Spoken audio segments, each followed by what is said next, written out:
So, you may know a bit about what we're doing here in Glastonbury. Our council are presently exploring the possibility of becoming a World Heritage Status town, specifically for the tour and also the Abbey. And we're absolutely delighted to have you here, Maria, because I know that you really understand um, that there does seem to be some kind of a real battle going on for sacred places. And and I know all about, all of your incredible work that you do, both with the on the mystical side of things and also on the academic side. And I did go to one of your lectures about the yin waters and Mm. your deep connection with Gaia. And so what's been happening here is a lot of people have been standing up and against the possible desecration of our town, but also with the amount of money that's been sort of poured into this, it's really important that people know, about what's going on here. So I know that you've got that incredible, you made the discovery of the elongated skull beings, which are just incredible. And you're a second generation, Maria's a second generation dowser and author and a foremost expert on earth energies. And you're also at the forefront of Avebury School of Esoteric Studies, the director. So both myself and Jack are big fans of your work and what you stand for. So thank you so much to agree to be in this film that we're making. The film is going to be presented to the council and to the consultants and will be shown to the residents. So thank you so much, Maria, for coming on here. So if I could just begin with a question. So, um, your background obviously runs over sort of 35 years or so of dowsing, but what is your connection with Glastonbury in particular? Do you have a particular connection with Avalon or Glastonbury yourself? Yeah, I started dowsing in Glastonbury on the 8th of the 8th, 88. So that was Wow. when I kind of really connected to the place. And ever since then, I've been looking at the more mystical decodement of the Abbey from a different perspective, looking at kind of ancient rites and how it was laid out with different types of earth energy. Glastonbury is a special place. It Yeah. almost stands outside of time itself, and it has a Mm, timeless feel about it. And that's very precious for a yeah. place to have. And that's Yeah. why I think it's very important for places of power to be open for all and run by the people. If only that was the case at Stonehenge, if only that was the case at Avebury, then I'm sure these places would be in far safer hands. Yeah, yeah. So we've seen what we went to go and visit Stonehenge quite recently, and to be quite frank, we were horrified at what we found. It was a lot worse than we imagined, and then we know that that is run by the UNESCO World Heritage, ultimately underneath what the English heritage is underneath that. And I know I saw you speaking quite recently with Tom Sheridan about what's happening at Avebury as well, and that there's a lot more control happening with regard to Ex people's, yeah, Yeah, exactly, Amanda. It's really UNESCO is a big, huge body that even the British organizations like the National Trust and English Heritage answer to these yeah, people. And yeah, for me, they are faceless. Who mm, are they? Unless I did a long search on Google to get the CEO, they are faceless. They are removed from these sites. They don't understand the mm, sites either. yeah, For Glastonbury, it's a living monument because yeah, people live inside of Glastonbury. Like yeah, Avebury is a living monument. mm, It interacts with people. People have houses there. People have their homes there. And this mm, is why I think that these people should have a louder voice than yeah, UNESCO or the English Trust or the mm, National Trust, English Heritage rather. So that's where I feel that the mm, direction should lie, rather than one body overrule such a wondrous place or mm. places. Yes. And it is fantastic that presently you can go up the tour any time of day or night. People go Exactly. up there to drum, meditate, and we have that incredible access that is completely free still.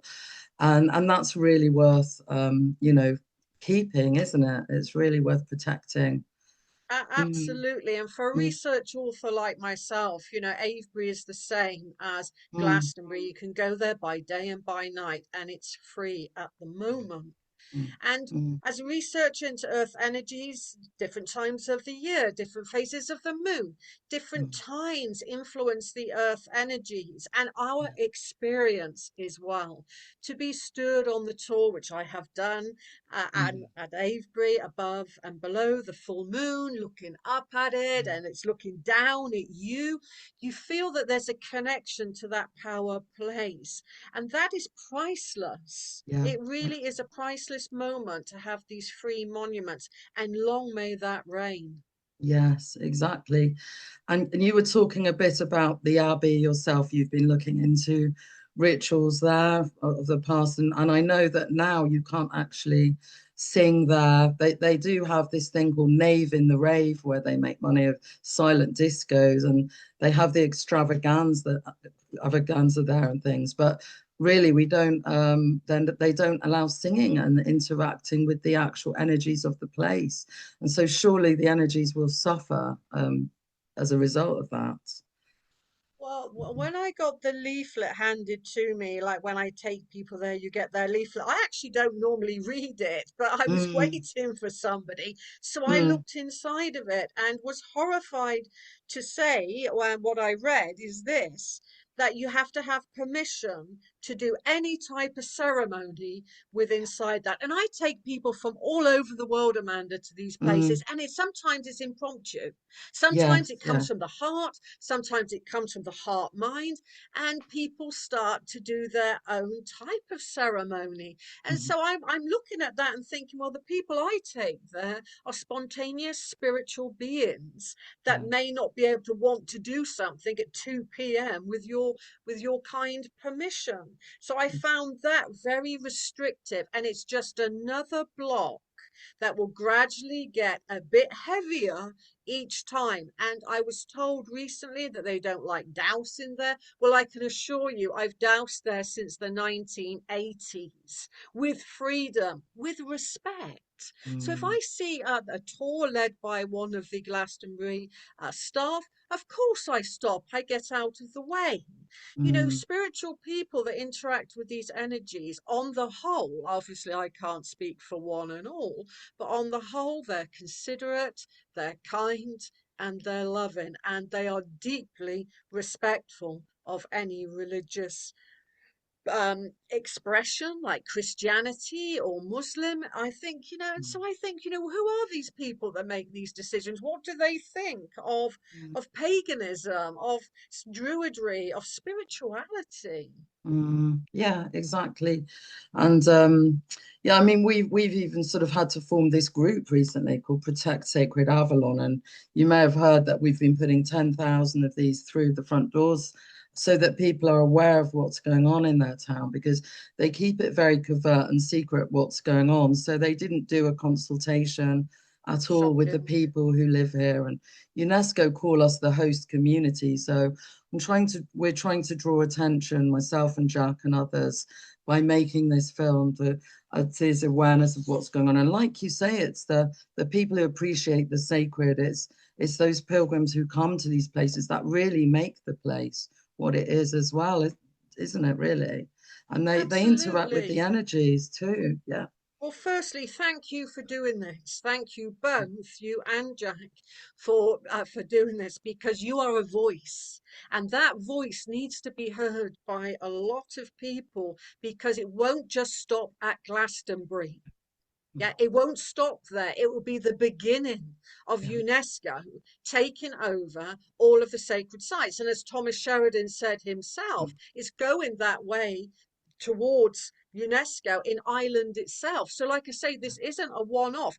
Perhaps it's part of a much bigger program that is Mm, clogging away in the background, where it will be site after site after site with times. You can only go in at a certain time for a certain fee for a certain duration. And yeah. do we want our sacred places to have buses parked outside, ferrying people to the tour when you could walk Mm, there with love in mm, your heart? mm.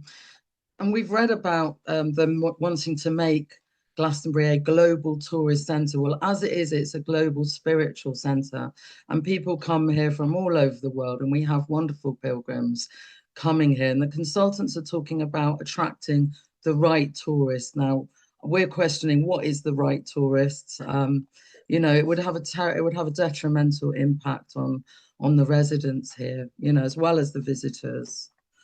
Mm, Exactly, and you're right. What is the right type of tourist? Does that mean you've got a lot of money to spend on with yeah, UNESCO? What does that yeah, mean? Do you exactly. have to Yeah. have the right haircut? Do you have to have the right look? I mean, that's ridiculous. It Pilgrims is. come in all shapes and sizes from all over the world, and I cannot express it enough. Glastonbury, like Avery, is a living centre with people Mm, in it. And those exactly. people should be the custodians of place, and they should have a much louder voice than a body like UNESCO, like I've already mentioned, is faceless, Yeah, and absolutely. making decisions for people that live in these places. Yeah. And so do you know about how did you first hear about this World Heritage Status proposal in Glastonbury? Was it through us, Maria? Or It was had you through heard about it already? Yeah, sorry. It was through some friends of mine that came on my Knights Templar workshop at Glastonbury last year, actually. And I Mm, was questioning, why is the visitor centre changing? Because you had to enter the Abbey through a different way then. This is, yeah. going back to last year. And then I was told this is going to be a UNESCO World Heritage Site, or that's the wish of UNESCO, I should say.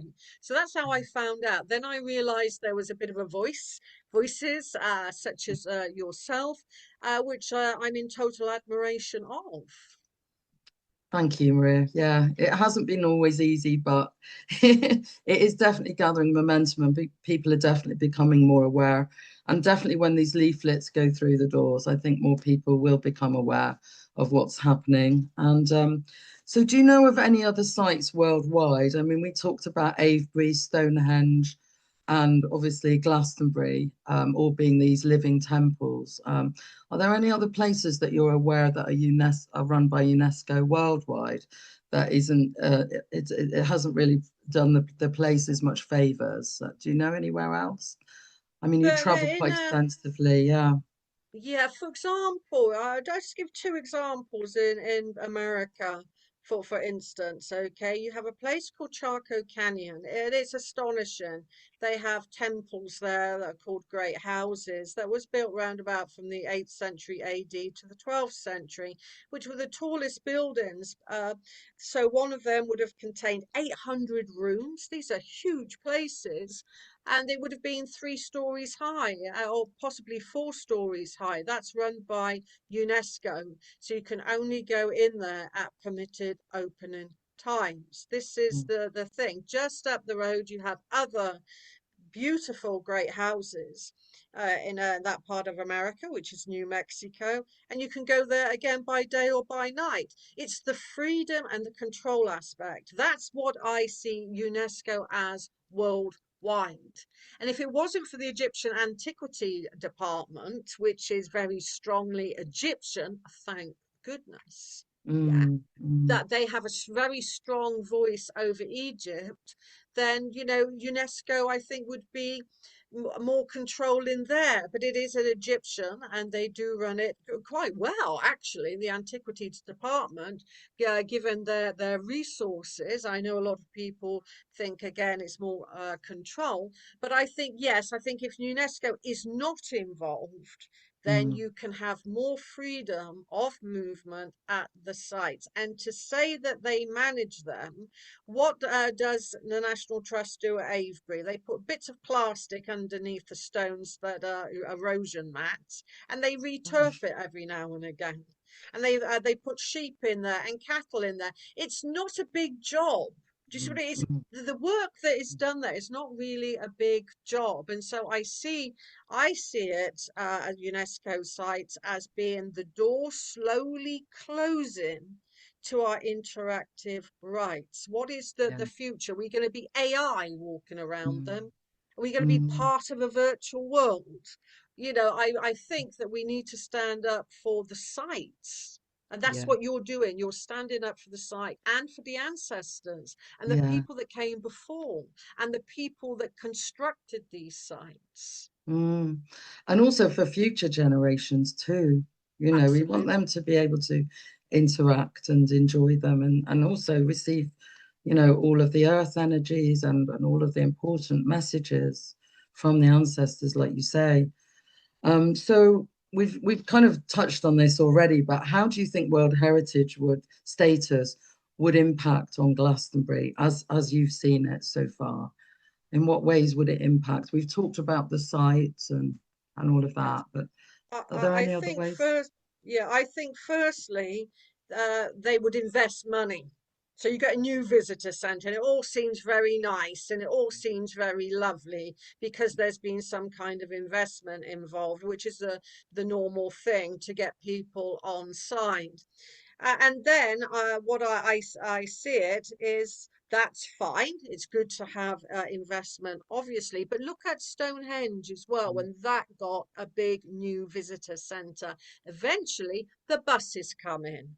That's the next stage. A mm, bus will come in. And instead of having you drive yourself or you walk yourself or whatever one chooses to do, you become part of a package tour. That's that's what will eventually occur, just like at other places, like Newgrange, like Stonehenge. And then you get on the bus, and then you get fed the narrative that they want you to hear. mm, So somebody like myself that looks at the earth energies, the ancient history, the alternative history, I may not want to hear that narrative. I mm. may want to hear about something else. So I think eventually become force fed, sometimes with Q&R codes, sometimes with headsets. I've seen Mm, investment at Malta at the Hypogeum, for example. That had a new visitor centre, and the walkways got remade with glass and metal, which I thought was inappropriate for a very mm. sacred site, 3,500 years old. And then you get the headset, and Yes, then yeah. you get fed that there was no long skulled people there. I bought the magazine in the 1930s that had the photographs in them Mm, by Professor Samet. So you get fed this whole program behind it. And you know, when I was walking around the Hypergeum, saddened by the new investment of UNESCO, mm. saddened I had to hear the narrative, which I disagreed with anyway, so Yeah. in part. And I went to move the headset away, and the tour guide said, "Please put on your headset." So, and I went, no, I don't want to put on my headset. So this is the first phase will be Mm. the investment, then it will be the buses, then it will be the narrative, and then it will be ultimately you listen and you do what I want you to do. Yeah, yeah, exactly. Thank you. You summed that up brilliantly. And so your greatest fears are basically it takes away our autonomy, our how we interpret things. It just gives you their narrative, doesn't it? Exactly. And Mm, Amanda, I have people from all over the world with very different views than my own, which I respect mm, and which I mm, love. Like some people are into ancient aliens, spiritual beings, mm, different aspects that they feel is part and parcel of that site. And they have a right to be able to express that view as well. And English heritage, you're slowly, slowly, mm, slowly, now the tour guide speaks more You don't have mm, to stand and listen, but it's the same old English heritage narrative. And I know some of the people that have worked there and still work there don't necessarily agree with that narrative. They like mine. They say, I watch you on, Gaia TV and things, yeah, and on Blaze. It's hilarious. But they can't say that.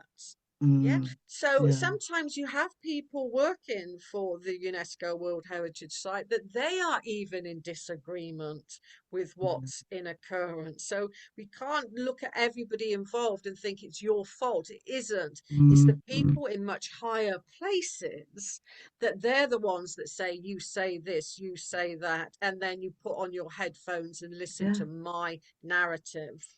Yeah, we met one of the guards at the at Stonehenge, and he was working for English Heritage, and he was basically telling me that whatever World Heritage say has to go, and they have to follow that whatever they decide, and it doesn't actually protect the place at all, as we know from the tunnel, the Stonehenge tunnel, as we know from what happened at Liverpool as well.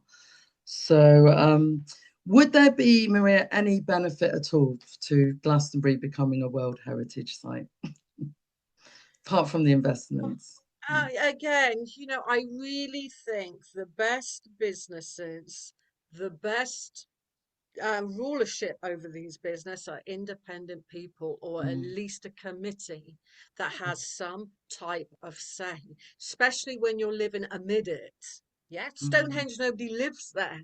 Yeah, it's Yeah, not a it's living monument like that. It's isolated on its own, and eventually, which I predicted many years ago, Amanda, it won't stop with the visitor centre. It will stop with all the trackways being closed. It will be stopped with people allowing to be camping in their mm, vans. yeah. And if They've people stopped that. want to do that, Mm, yeah, exactly, they've stopped mm, it all, just like I predicted. It yeah, doesn't stop with being a UNESCO World Heritage Site. They will manage it, over manage it, and then manage it again to what they see the absolutely. future is. And that future is not inclusive of an Not, alternative opinion such as mine, which is well researched, and you can back up some of my claims, yeah, actually. But we are not the voice now. It's the no. voice that is chosen and selected. That's an And agenda. you have academic background, and you can substantiate all of your findings too. But Absolutely. they just want to whitewash everything. They want to whitewash history, don't they? But Mm. so my last question, Maria, is why should UNESCO World Heritage status in Glastonbury be stopped right now, this minute, and their exploration of it? It should be Mm, stopped because it will not, like I've mentioned before, it will not end with what you think is coming. It will be mm, one thing after another, and it has to be the people of Glastonbury to be the voice for the town in which they live. I yeah, live in Marlborough, a 12th century market town. That thankfully is not a UNESCO site. But even if a new building went up, you have to have planning permission. Yeah, you have a committee. You could argue against it. If a nuclear reactor was going to be put there, you could argue against it. But it seems like whatever UNESCO puts its hands on, that you can't have a voice against it. Any other structure, any other company coming in would be vetted. They are a absolutely. law unto themselves. That I They, feel, and I feel it's an agenda for worldwide takeover of sacred sites. Like I said, I don't think it's going to stop at Glastonbury. No way. Yeah, it won't. It will be the no. start of something, and then it will Mm, be other places, other places, other places. And that's mm, why I love Glastonbury, and I love your work, and I love what you guys are doing, mm, because you are boots on the ground, yeah. putting leaflets through doors, Mm, making an awareness, making films, and being that voice for the tall, mm, for Chalice Well, or maybe not yeah. Chalice Well, and for the Abbey itself, and for the freedom of people to be able to, like you say, drum at the full moon, drum at the equinox Mm. coming up, for example, or Yeah. even lighting some incense at Samhain. You know, we exactly. are living spiritual beings that practice spirituality. We practice spirituality and we need places in which to do so. And these are Mm, power places that mm, draw and attract people. And if we are stopped our rights of practicing our spiritual ways, then what happens next? Would I mm, stop a Christian going into a church at yeah, any time of the day or night? No, I would not. The no. doors are Mm, open at sacred churches and mm, sacred places like that, mm, and that should be the door should never close at 5 p.m. no. at Glastonbury Tor. Well, thank you so much, Maria. I just love the way you articulate everything, and you obviously you have a very deep understanding of our interaction with these sacred sites, and thank you for supporting us, the people here who are speaking out against this. I really, really value your contribution to this and to this interview today. Really enjoyed listening to you, and as I say, we're a big fan of your work, and thank you so much for adding your voice to our campaign. And we will Lovely. invite you to the opening of the film and the day that we have here. And if not, we will send you a copy. But thank you so much for your support. Really appreciate it. Thank you.